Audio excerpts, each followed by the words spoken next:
무용교회에서 유용교회로 오늘의 묵상입니다. 오늘은 마태복음 17장 14절에서 18절까지 말씀을 묵상하겠습니다. 성경 말씀을 보겠습니다. 그들이 무리에게 이르매 한 사람이 예수께 와서 꿇어 엎드려 이르되 주여, 내 아들을 불쌍히 여기소서. 그가 간질로 심히 고생하여 자주 불에도 넘어지며 물에도 넘어지는지라. 내가 주의 제자들에게 데리고 왔으나 능히 고치지 못하더이다. 예수께서 대답하여 이르시되 믿음이 없고 패역한 세대여, 내가 얼마나 너희와 함께 있으며 얼마나 너희에게 참으리요. 그를 이리로 데려오라 하시니라.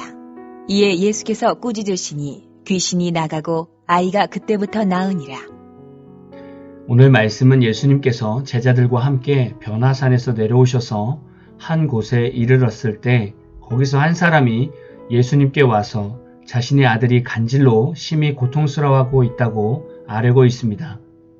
이 사람은 예수님의 제자들에게 고쳐주기를 간구했으나 제자들은 이 사람의 아들을 치유하지 못했습니다. 예수님은 이 당시 모든 유대인들을 보시면서 17절에 믿음이 없고 패역한 세대여, 내가 얼마나 너희와 함께 있으며 얼마나 너희에게 참으리요. 그를 이리로 데려오라 라고 말씀하시면서 아이 안에 있는 귀신을 나가게 해주셨습니다. 우리는 오늘 말씀을 보면 아이를 치료받고 싶어하는 아버지의 모습을 볼 수 있습니다. 아버지가 예수님께 와서 꿇어 엎드려 간구했습니다. 여기서 꿇어 엎드려의 원어를 보면 믿음이 있어서 예수께 나온 것이 아니라 자신의 문제를 해결받고 싶은 마음 하나 때문에 나온 모습의 의미였습니다. 이런 우리의 신앙을 보면서 예수님은 믿음이 없고 패역한 세대라고 말씀하시는 것입니다. 우리의 삶에 영적인 문제, 환경적인 문제, 사람과의 문제가 있을 수 있습니다. 우리는 하나님께 기도하며 문제를 해결받기를 간구합니다. 그러나 과연 어떤 마음으로 간구하고 있는가를 돌아보아야 합니다.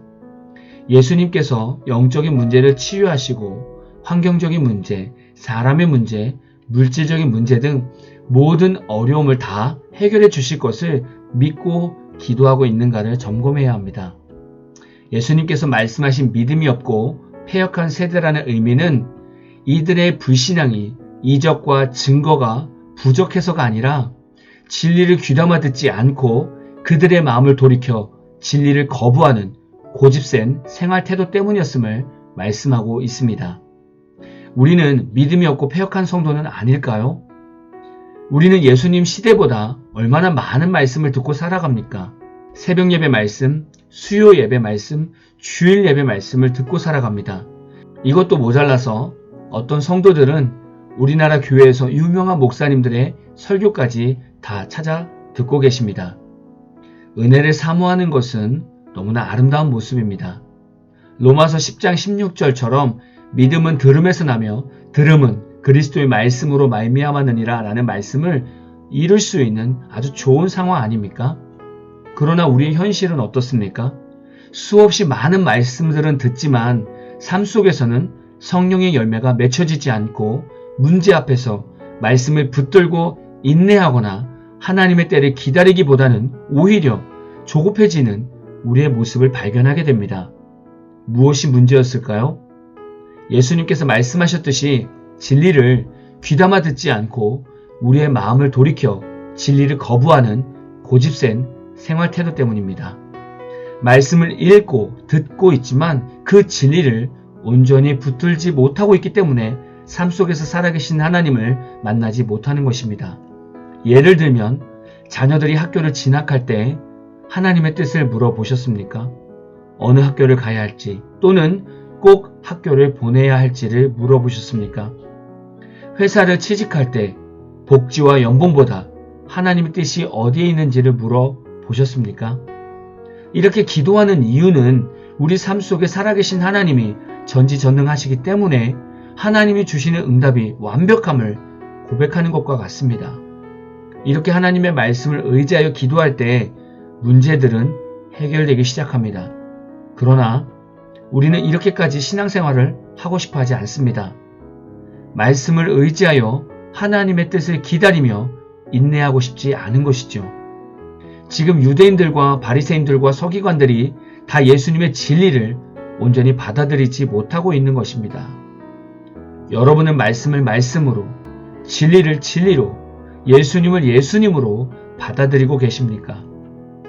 저도 목회를 넘어서 그리스도인으로 살아가면서 늘 제 자신에게 질문을 던지는 주제입니다. 나는 지금 말씀으로 내 삶 속에 잘 적용하며 말씀대로 살아가고 있는가? 보통 목회자들이 설교를 하면 말씀대로 진리 가운데 살아가야 한다고 설교하지 않습니까? 그러나 정작 어떻게 삶 속에 적용해 가야 하는지를 설교에서 듣기가 쉽지 않습니다. 저도 물론 완벽한 길을 제시하기에는 너무나 부족한 목사입니다. 그러나 제가 하나님 앞에서 말씀대로 살아보려고 애쓰는 모습 중에 하나는 이렇습니다. 말씀을 읽고 묵상합니다. 그리고 기도합니다. 그러나 이 기도는 두 가지입니다. 새벽에 나가서 부르짖는 기도가 있고 그 외에도 수시로 생활하면서 속으로 계속 묻고 기도하는 삶을 살아가려고 합니다.